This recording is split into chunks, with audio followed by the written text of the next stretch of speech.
We all know that Roberto De Zerbi has done a fantastic job with Brighton this season, sitting in seventh place, tied for points with Liverpool. Who knows what the rest of the season is going to hold, but he can hold his head up high. So we're definitely going to be taking a look at how our three teams did with the Roberto De Zerbi tactic today.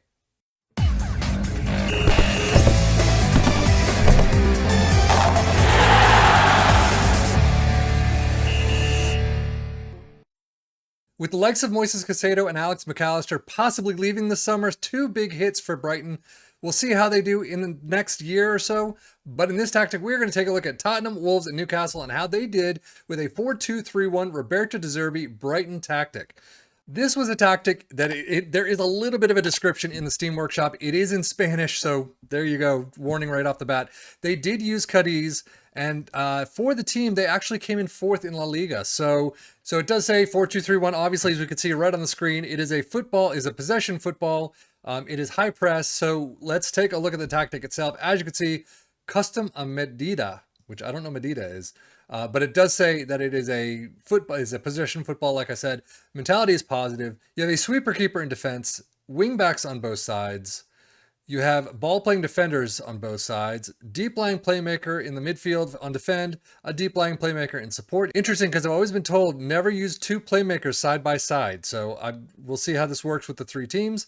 But inverted winger in attack on the left, inverted winger, support on the right, an attacking midfielder in attack in the central spots, and then a pressing forward up top in attack. In possession, fairly narrow attacking width, focus play through the middle and play out of defense, work the ball into the box, mixed crosses, pass into space, much shorter passing directness, tempo is higher, run at defense and be more expressive. In transition, counter press, counter, distribute to the center backs and roll it out. And out of possession, high press line of engagement, higher defensive line, trigger press much more often, drop off more, trap inside, and stop the crosses. And as you can see, it actually did really well for these teams. Tottenham in fourth in Champions League spots, Newcastle in fifth in Europa spots, only by 4 points, and Tottenham is only in fourth.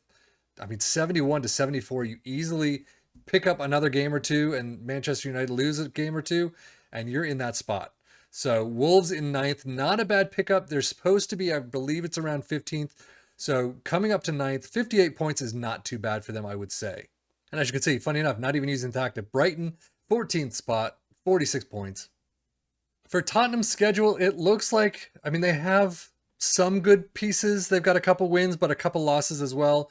Red Bull Salzburg, though, in October, all the way down through Newcastle, a fantastic run there. Losing out, though, against Real Madrid. It's Real Madrid, what do you expect? But picking it right back up and all the way through this 5-0 Nottingham Forest, not including this friendly against Antwerp. But Manchester United losing out. If you could have drew that one, or at least, won, obviously, if you could have won that, picked up the 3 points, Man United could have definitely dropped a bit lower. But overall, second half of the season, not too bad. A couple of draws here that you could have won. But wow, look at this run. They're into the round of 16 against Milan, losing the first one, drawing the second one. So they're out there, actually. Out in the EFL Cup final, 1-5 against Manchester United. That's a painful final. And then you lost out to FA Cup third round against Manchester United. I'm seriously Manchester United. But a fantastic run right after this final. You know what? They just said, screw all the finals. They're all over. We're getting into this Premier League. And then up until May, a horrible May. Winning the last match of the season, but still, Leicester and Liverpool losses are just painful. But still, a nice March, a nice April. Newcastle coming up next. You have a fantastic, obviously a bad loss against Liverpool, just a harsh way to start the season. 2 all draw against Crystal Palace. 1-4 against Leeds, but then a fantastic run of completely all green. Wolves 6-2. Basically you have one loss to the end of the first half of the season against Manchester United. 3-1 win, very nice. You're losing out in the EFL Cup fourth round though against Tottenham. You do continue on in the FA Cup though until right here, Aston Villa 1-2 loss, 8-0 over Leicester. You're kicking the crap out of them.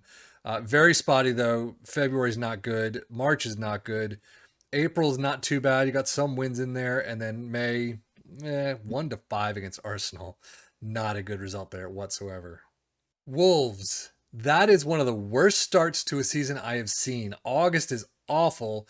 One draw against Manchester United. I will say it's Man United. So, but still, I mean, Newcastle 2-6. 0-1, 1-1, 0-1, 1-2. You could have hopefully, I mean, tried a little harder to pick up one win. But you did pick up a great set of September wins. October, you started out nicely. I mean, 2-2-2. That's kind of funny. But overall, you have no January no January friendlies whatsoever. But out in the FA Cup third round right there against Crystal Palace. I'm guessing you lose out. Yep. EFL Cup second round against Everton. You do have a nice end of the season you do have a smattering of losses, which isn't great.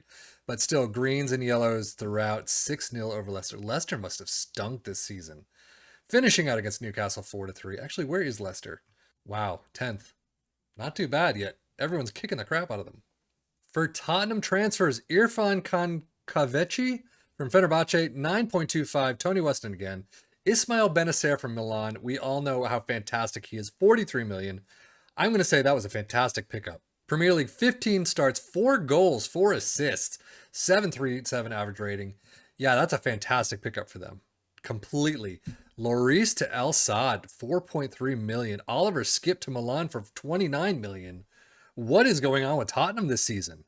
Newcastle transfers, you could see Livakovic from Dynamo Zagreb, Peter Zielinski we've seen for 35, Javi Galan from Celta Vigo, 24.5. They have done some massive work. And then I will say for Wolves, Gonzalo Ignacio from Sporting, 33 million. Not a bad pickup at all. He's one I've had my eye on for my AC Milan save for several years. I just never pulled the trigger.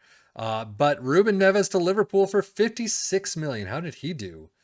Premier League, 31 starts overall. So that's both teams, 6 goals, 5 assists, 7.18. Not too bad. Data Hub, very good defensively for Tottenham. Even better in attack. As you can see, everything in attack is above. The top set is well above. So fantastic job by Tottenham. Team defending, not too bad. Fouls per game, lower than usual than what we've seen, but still above. Conceded per game, still above. XGA is above, expected goals. Everything else on par or under. So yeah, not too bad defensively. Newcastle, although we were shaky defensively, we are very good in attack. As you can see, a team attacking everything well above except passing percentage and shot percentage, but everything pretty much well above the Premier League average. Fantastic job by Newcastle. Fouls per game, though, still there, less than usual. But everything else, pretty much not too bad. Conceded per game on par, tackles attempted just below, interceptions per game on par, tackles 1 ratio. So yeah, they had increased a bit of their defensive work, maybe gotten a better defender. So overall, like I said, shaky defensively, very good in attack. Wolves, however, very shaky defensively, but very good in attack. Again, this is apparently a very attacking-minded tactic. Good on Roberto De Zerbi.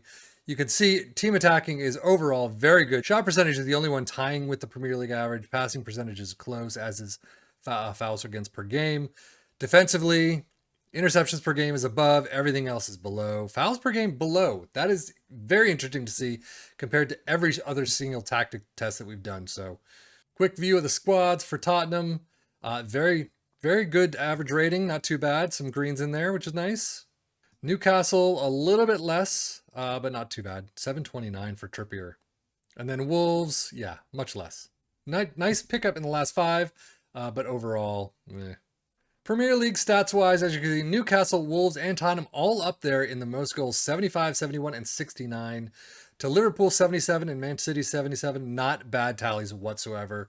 Fewer shots against Tottenham with 424.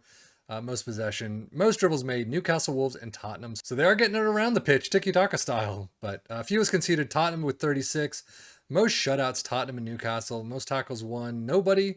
Most shots were all 3 in there, which is nice to see. And then most points per game, as you'd expect. Tottenham in 4th, Newcastle tied for 5th. Most goals, nobody on the list. Salah there with 21. Most assists, Trippier though, 12 assists for Newcastle. Sarabia 10, good to see him back in the list.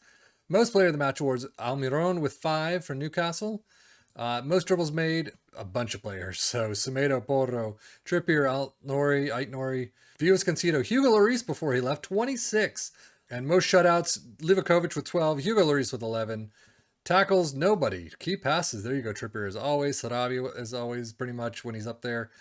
Most shots, Matthias Cunha with 95.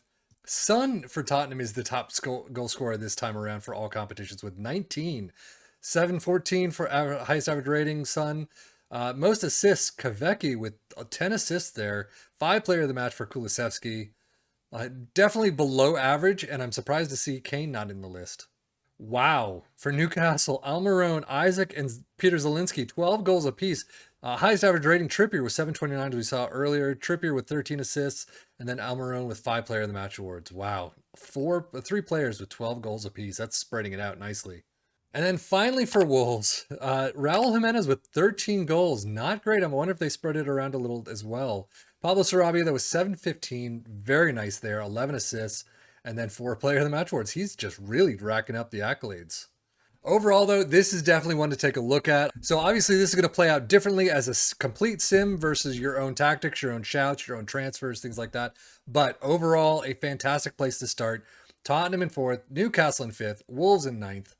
I would definitely take a look at it. But anyway, that is it for me, Savvy FM for the Football Manager blog channel, saying thank you as always for watching. Take care and enjoy.